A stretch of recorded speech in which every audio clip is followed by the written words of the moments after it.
మద్యానికి సంబంధించి అంటే నిజం ఎప్పుడు నిలకడ మీదనే తెలుస్తుంది. మొన్న ఏమని చెప్పారు, 10 రూపాయలు పెంచడానికి వెనకాల ఉన్నటువంటి కారణం కేవలం మార్జిన్ పెంచాము 9 నుంచి 14 దాకా, అందుకని నేను అప్పుడే అడిగా 9 రూపాయల నుంచి 5 రూపాయలు పెంచితే వాళ్ళకి మార్జిను 5 రూపాయలు పెరగాలి కదా, మరి 10 రూపాయలు పెరగడం ఏంటి పబ్లిక్ దగ్గర అన్నటువంటి.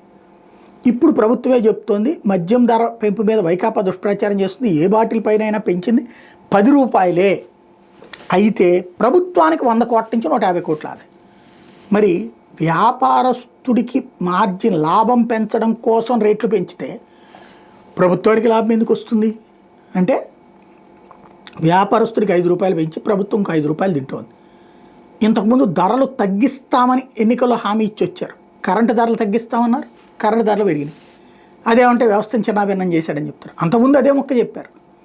అలాగే మద్యం ధరలు మేము వస్తే తగ్గిస్తామన్నారు, అదేమంటే 99 రూపాయలు బాటిల్ పెట్టాం కదా అంటారు. అదొకటే, అది ఎన్ని ఉంటున్నాయి ఒక షాపులో డౌట్ఫుల్. మిగతా అన్నీ తగ్గించాల్సినవి పోయి మళ్ళీ పెంచడం ఏంటన్నదే ఇక్కడ $1 మిలియన్ ప్రశ్న.